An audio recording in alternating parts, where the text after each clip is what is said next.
Ismail Marzuki juga mendesak agar uang harus ditransfer pada hari itu juga ke rekening BCA nomor 4970780899 atas nama PT Bumi Perawan Swasta dan diberi catatan Nikita Wijaya.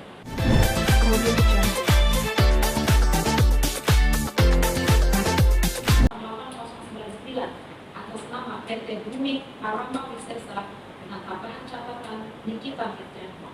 Penyerahan kedua pada tanggal 15 November 2025 dilakukan diwakili Wanda Pakmal sejumlah 2 miliar rupiah diserahkan secara tunai oleh suami saksi korban bernama FD atau Bang Mungkin kepada saksi Ismail Marzuki, dan selanjutnya saksi Ismail Marzuki menyerahkan langsung kepada terdakwa di kediaman terdakwa.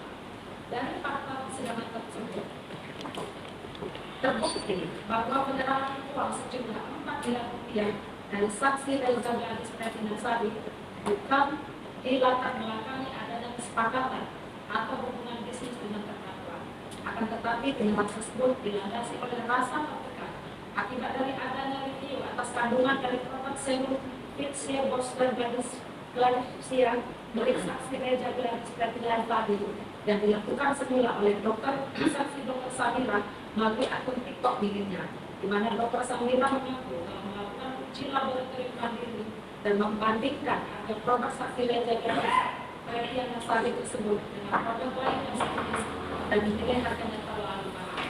Setelah adanya review dari Dr. Samira melalui akun TikTok, Vicky Putu Harap miliknya melakukan pada Oktober 2024 telah memberikan pendapat atau opini dan penilaian pribadi mengenai produk kecantikan saksi Reza Gadis Pratinasari sebagai produk yang antara lain mengatakan.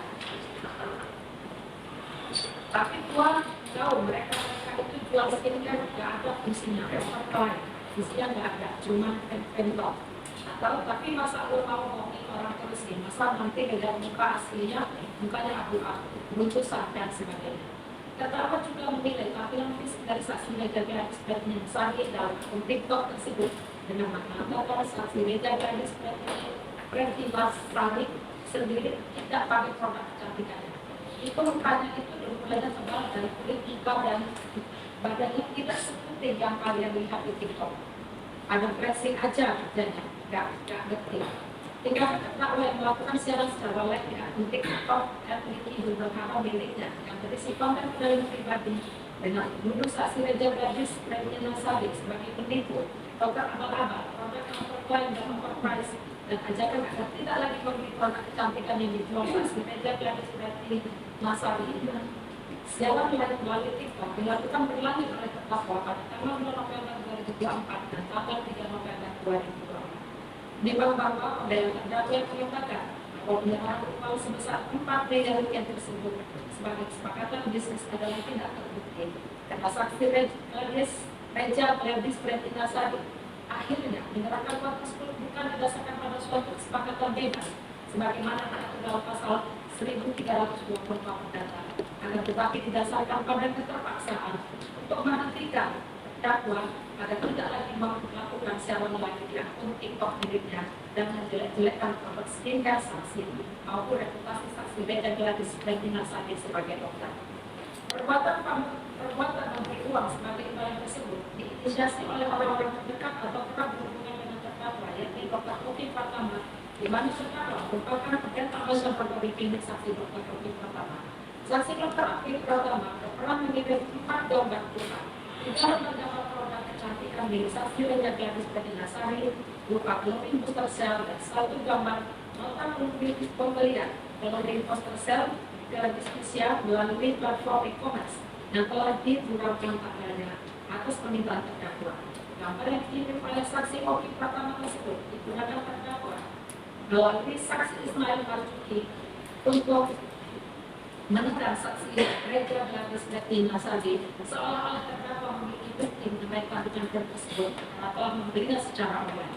Selanjutnya, pelaksanaan untuk meminta sejumlah uang tersebut berikut nominal serta persyaratannya disampaikan terdakwa melalui saksi Ismail Marzuki dan saksi Oki Pratama yang dikomunikasikan oleh saksi Ismail Marzuki dengan saksi Reza Gadis Pratinasari melalui aplikasi WhatsApp tanggal 14 November 2024.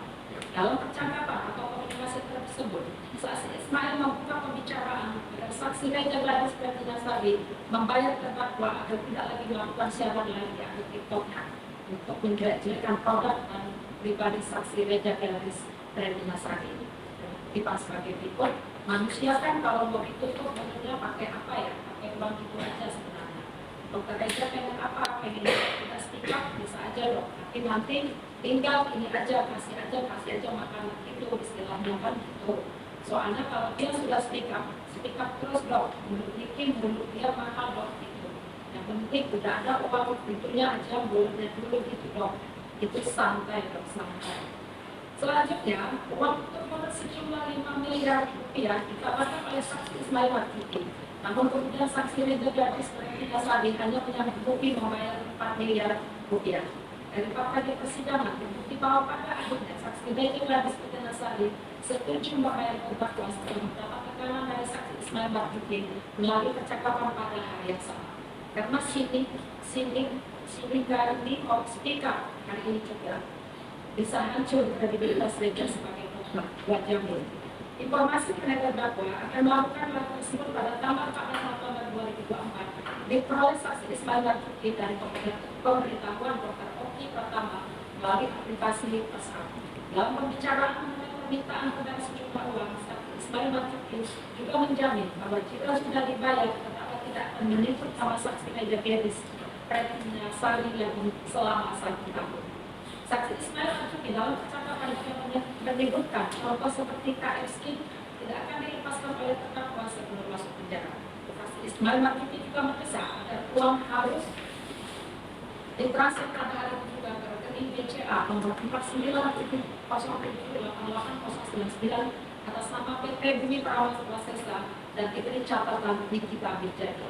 Sedangkan sisanya sejumlah 2 miliar rupiah diserahkan secara tunai oleh suami saksi Reja Gladys Bertinasari pada saksi Ismail Marzuki dan terdakwa mengakui uang tersebut telah diserahkan padanya oleh saksi Ismail Marzuki. Dari rangkaian fakta-fakta tersebut di atas, penyerahan sejumlah uang 4 miliar kepada terdakwa dinilai mengandung unsur pembagian melawan hukum dengan suatu maksud untuk menguntungkan diri sendiri dari situasi sulit yang telah dialami oleh saksi Reja Gladys Bertinasari terkait dengan produk kecantikannya, di mana setelah saksi dokter nanya majelis hakim pengadilan tinggi akan mengubah kualifikasi tindak pidana dan pidana dijatuhkan dengan pertimbangan sebagai berikut. Menimbang bahwa terdakwa telah didakwa dengan jenis dakwaan alternatif yang bersifat kumulatif, yakni di samping dakwaan pertama ke 1 melanggar pasal 45 ayat 10 huruf A juga pasal 27B ayat 2 Undang-Undang Republik Indonesia nomor 11 tahun 2008 tentang informasi dan transaksi elektronik sebagaimana yang diubah terakhir dengan Undang-Undang Republik Indonesia nomor 1 tahun 2024 tentang perubahan kedua atas Undang-Undang Republik Indonesia nomor 11 tahun 2008 tentang informasi dan transaksi elektronik.